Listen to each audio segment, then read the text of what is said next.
it is my privilege to introduce our distinguished featured speaker, Ambassador Anwarul Chowdhury. He was our inaugural speaker last year and the first to call upon the United Nations to declare a Global Peace Education Day. He is the founder of the Global Movement for Culture of Peace.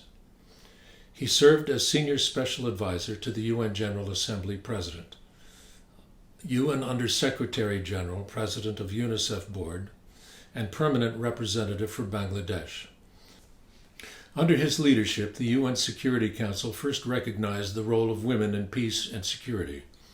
His long list of awards include the U Thant Peace Award, UNESCO Gandhi Gold Medal for Culture of Peace, Spirit of the UN Award, and University of Massachusetts Boston Chancellor's Medal for Global Leadership for Peace.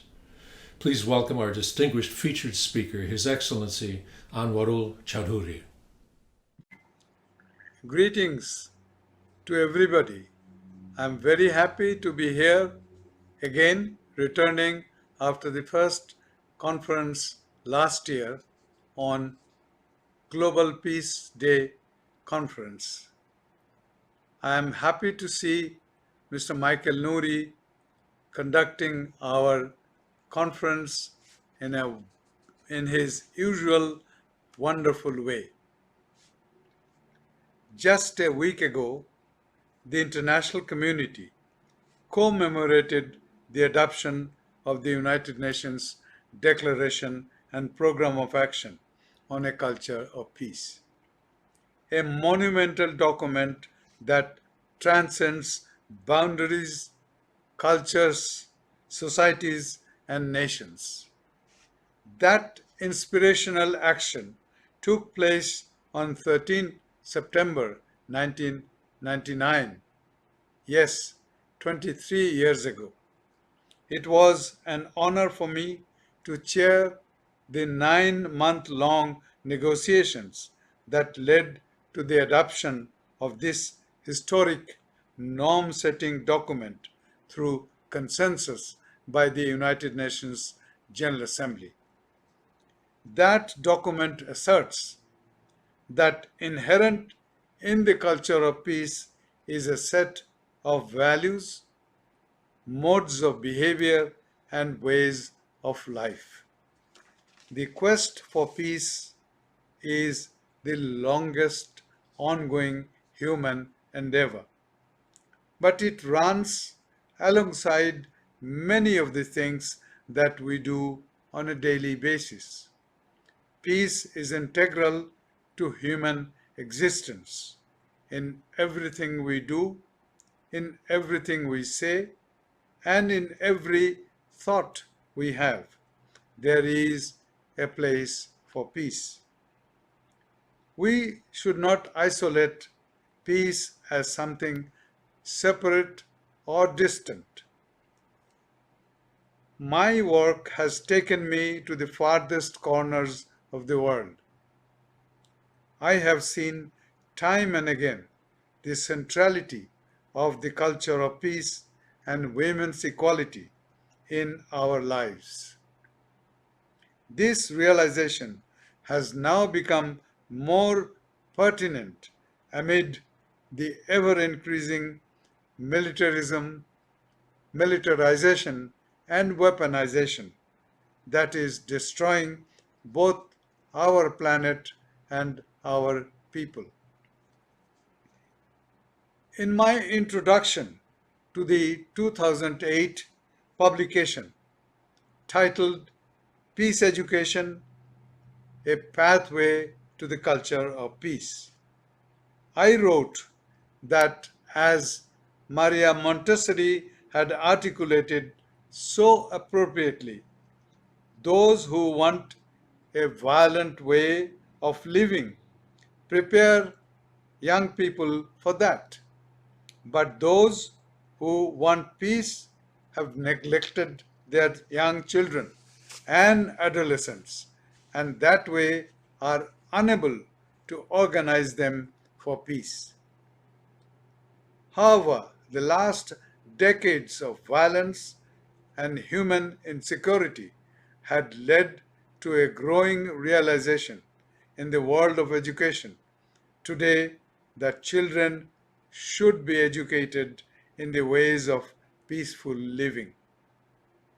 The task of educating children and young people to find non aggressive means to relate to one another is of primary importance. As a result, more and more peace concepts, values, and social skills are being integrated into school curricula in many countries. Peace education needs to be accepted in all parts of the world, in all societies and countries, as an essential element in creating the culture of peace. To meet effectively the challenges posed by the present complexity of our time, the young of today deserves a radically different education, one that does not glorify war but educates for peace, non-violence, and international cooperation. They need the skills and knowledge to create and nurture peace for their individual selves as well as for the world they belong to.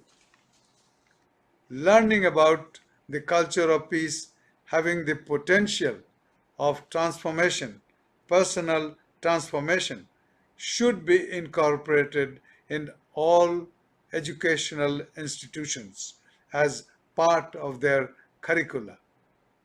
That should become an essential part of our educational processes as reading and writing. All educational institutions need to offer opportunities that prepare the students not only to live fulfilling lives but also to be responsible and productive citizens of the world. Often, people wonder whether peace education should be introduced when the child is very young. I believe rather strongly that all ages are appropriate for such education. Only the method of teaching has to be suited to the age. For younger children, such teaching should include audiovisual materials and interactive exchanges, teaching the value of tolerance, understanding, and respect for diversity among the school children could be introduced through exposing them to various countries of the world, their geography, history, and culture. To begin with, an informal class format could help. Such a format could even be included in any of the existing arrangements that involve social studies or general knowledge classes. In addition to expanding the capacity of the students to understand the issues, peace education should aim particularly at empowering the students suited to their individual levels to become agents of peace and nonviolence in their own lives as well as in their interaction with others in every aspect of their lives. Connecting the role of individuals to broader global objectives, Dr. Martin Luther King Jr. affirmed that, and I quote, an individual has not started living until he can rise above the narrow confines of his individualistic concerns to the broader concerns of all humanity. End of quote. Peace education is more effective and meaningful when it is adapted according to the social and cultural context and the country's needs and aspirations. It should be enriched by the cultural and spiritual values together with the universal human values. It should also be globally relevant. Indeed, such educating for peace should be more appropriately called education for global citizenship. The 2030 Agenda for Sustainable Development of the United Nations, in its Sustainable Development Goal number 4 and Target number 7, includes, among others, promotion of culture of peace and nonviolence, women's equality, as well as global citizenship as part of the knowledge and skills needed to promote sustainable development. It also calls on the international community to ensure that all learners acquire those knowledge by the year 2030. Recognizing that education is a foundation for peace, tolerance, human rights, and sustainable development, Secretary General Antonio Guterres had convened a Transforming Education Summit which concluded yesterday at the United Nations. Its three overarching principles are country led, inclusive, and youth inspired. Let me conclude by emphasizing that the role of education should be to encourage the young people to be themselves, to build their own character, their own personality, which is embedded with understanding, tolerance, and respect for diversity, and in solidarity with the rest of humanity.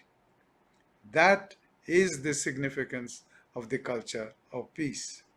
It is not something temporary or occasional, like resolving a conflict in one area or between two communities, without transforming and empowering people to sustain peace. Peace education needs to be transformative, forward looking, adaptive, comprehensive, and of course, empowering. Let us resolve at this conference to campaign for the proclamation of a Global Peace Education Day by the United Nations to shape the role of education in embracing the culture of peace and global citizenship, as emphasized by the United Nations, for the good of humanity, for the sustainability of our planet, and for making our world a better place to live.